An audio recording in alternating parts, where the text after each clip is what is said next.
بسم اللہ الرحمن الرحیم۔ السلام علیکم ورحمۃ اللہ وبرکاتہ۔ پیارے بچوں، آج ہم اسلامیات کا ایک سبق جو کہ باب چہارم میں موجود ہے، آداب مجلس، پڑھیں گے۔ آئیے دیکھتے ہیں۔ یہ سبق آپ کی کتاب کے صفحہ نمبر 64 پر موجود ہے۔ آئیے دیکھتے ہیں۔ سارے بچے اپنی کتاب کے صفحہ نمبر 64 سے یہ سبق ریڈ ضرور کریں گے۔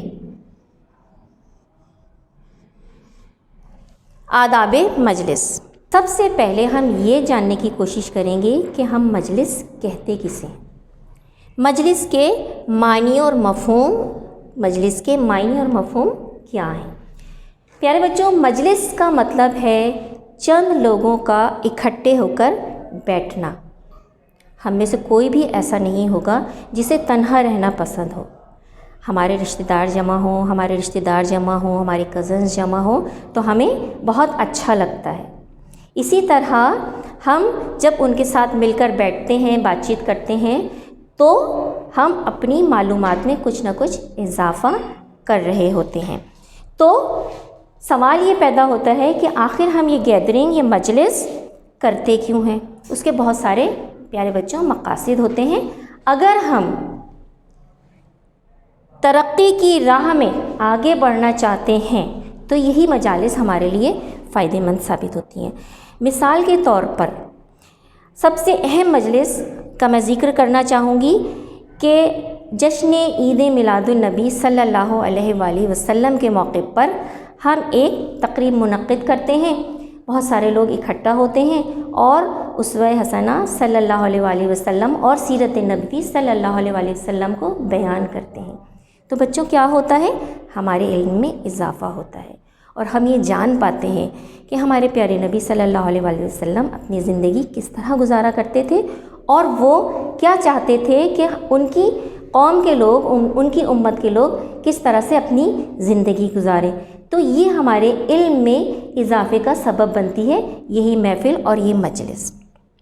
بالکل اس کی مثال ہم اس طرح بھی لے سکتے ہیں کہ ایک جماعت میں یا ایک کلاس میں ہم بہت سارے مضامین پڑھتے ہیں اور اپنے علم میں اضافہ کرتے ہیں اور درجہ بدرجہ مختلف مراحل طے کرتے ہوئے ہم کلاس وائز اوپر جاتے ہیں اور یوں ہماری ترقی کی راہیں کھلتی چلی جاتی ہیں اور ہم آگے سے آگے بڑھتے چلے جاتے ہیں۔ یعنی یہ ایک کلاس کی شکل میں ایک چھوٹی سی مجلس یا گیدرنگ ہمارے لیے وہ بہت ساری راہیں کھولتی ہے کہ جن پر چل کر ہم اپنی زندگی کو کامیاب ترین بنا سکتے ہیں۔ تو پیارے بچوں، یہاں ہمیں ایک بات اور اپنے ذہن میں رکھنی ہے کہ جب بھی ہم کوئی محفل منعقد کریں، کوئی گیدرنگ منعقد کریں تو ہمیں اس بات کا خیال رکھنا چاہیے کہ وہ ہمارے لیے فائدہ مند ہی ہو، الٹا اس گیدرنگ سے یا اس مجلس سے ہمیں کوئی نقصان نہ ہو۔ تو اس نقصان سے بچنے کے لیے ہمیں آداب مجلس کا کچھ خیال رکھنا چاہیے۔ آداب مجلس سے پہلے پیارے بچوں ہم بہت سارے آداب پڑھ چکے ہیں۔ مثال کے طور پر کھانے پینے کے آداب، پڑھنے لکھنے کے آداب، سونے کے آداب اور گفتگو کرنے کے آداب۔ اسی طرح اب ہم آج مجلس کے آداب کے بارے میں تھوڑا سا جاننے کی کوشش کریں گے تاکہ ہر مجلس ہمارے لیے فائدہ مند ثابت ہو، نقصان دہ ثابت نہ ہو۔ آئیے دیکھتے ہیں۔ اسلامی تعلیمات کی روشنی میں آداب مجلس کون کون سے ہیں؟ یہاں سب سے اہم بات یہ ہے کہ ہم جب بھی اپنی کسی محفل کا آغاز کرتے ہیں تو پیارے بچوں کیا کرتے ہیں؟ اللہ تعالیٰ کے پیارے نام سے ہم اپنی محفل کا آغاز کرتے ہیں۔ مثال کے طور پر اب جب میں نے آپ کے ساتھ اپنی کلاس کا آغاز کیا تو سب سے پہلے ہم نے بسم اللہ الرحمن الرحیم پڑھا۔ اسی طرح جب بھی ہم اپنا کوئی کام شروع کرتے ہیں تو بسم اللہ الرحمن الرحیم پڑھتے ہیں۔ اس کی مثال ہم اپنے اسکول سے ہی لیں گے۔ جب ہم سب اسکول میں گیدر ہوتے ہیں، جمع ہوتے ہیں، اسمبلی ہوتی ہے تو سب سے پہلے ہم کیا کرتے ہیں؟ اللہ تعالیٰ کے پاک کلام سے اپنے اسکول کا آغاز کرتے ہیں۔ پھر اس کے بعد سلام کرنا۔ آپ نے دیکھا ہوگا پیارے بچوں، سلام کرنا ہمارے یہاں بچوں کو کتنی جلدی سے سکھا دیا جاتا ہے۔ کیوں سکھاتے ہیں؟ اس لیے کہ یہ جب بھی دو لوگ آپس میں ملیں، کوئی مجلس اٹینڈ کریں تو سب سے پہلے سلام کریں، یعنی ایک دوسرے کو دعائیہ الفاظ کہیں۔ سلام تو دعائیہ الفاظ ہوتے ہیں نا، یعنی آپ پر سلامتی ہو، پھر جواب میں ہم پر بھی وہ سلامتی بھیجتا ہے۔ تو یہ دعائیہ کلام ہے جس کے ذریعے سے ہم اپنی محفل کا آغاز کرتے ہیں یا مجلس کا آغاز کرتے ہیں، یا جب ہم آپس میں ملتے ہیں تو بات چیت کا آغاز کرتے ہیں۔ اس کے بعد دیکھتے ہیں دوسروں کو جگہ دینا۔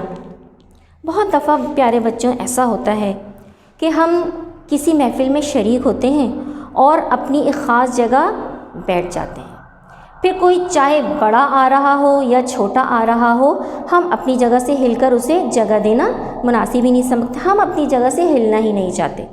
تو جناب یہ آداب مجلس کے بالکل خلاف بات ہے۔ ہمارے نبی صلی اللہ علیہ وآلہ وسلم ہمیشہ محفل میں آنے والوں کو جگہ دیا کرتے تھے، اور جب کبھی محفل میں شریک ہونے کے لیے جاتے تھے، شریک ہونے کے لیے تشریف لے جاتے تھے اور آپ سے پہلے وہاں لوگ موجود ہوتے تھے، تو کبھی یہ کوشش نہ کرتے تھے کہ کوئی اپنی جگہ سے ہٹے اور آپ صلی اللہ علیہ وسلم کو جگہ دے۔ اسی طرح کسی بھی محفل میں بیٹھنے کے لیے ایک اور اہم بات ہوتی ہے کہ ہم گفتگو میں شرکت کریں، لیکن کسی کے ساتھ بات چیت میں شامل ہونے کے لیے پیارے بچوں ہمیں ایک اہم بات یہ خیال رکھنی چاہیے کہ جب سامنے والا اپنی بات چیت ختم کر دے، یعنی اپنی بات مکمل کر دے، تب ہم اپنی بات کا آغاز کریں۔ بہت دفعہ ایسا ہوتا ہے کہ ہمارے ذہن میں کوئی بات آئی اور ہم نے سامنے والے کی بات ختم ہونے سے پہلے ہی اپنی بات شروع کر دی، یعنی ہم اتنے پرجوش ہو جاتے ہیں اپنی بات کرنے میں کہ ہمیں یہ خیال ہی نہیں رہتا کہ سامنے والے نے تو ابھی اپنی بات پوری ہی نہیں کی۔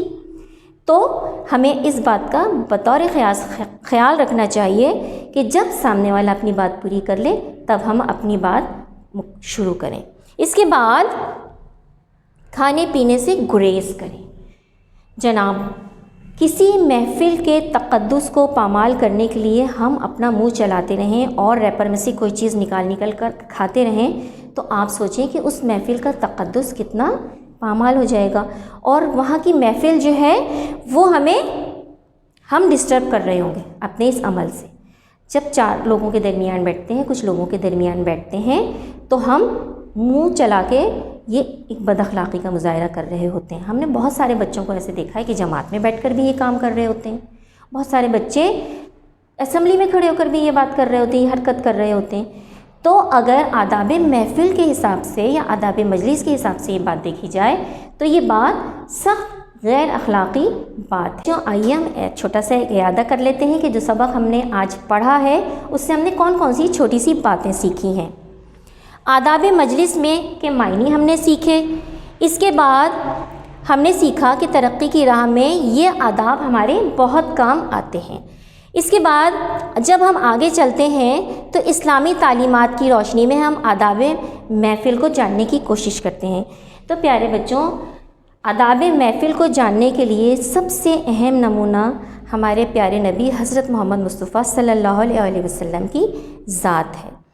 ہم دیکھتے ہیں کہ آپ صلی اللہ علیہ وآلہ وسلم جب کسی محفل میں شرکت کے لیے تشریف لے جاتے تو سب سے پہلے اہل محفل کو سلام کرتے اور مسافے کے لیے یعنی ہاتھ ملانے کے لیے خود پہلے اپنا ہاتھ آگے بڑھاتے، جہاں جگہ ملتی وہاں تشریف فرماتے، کسی سے یہ توقع نہ رکھتے کہ وہ کھڑا ہوگا اور ان کے لیے جگہ فراہم کرے گا۔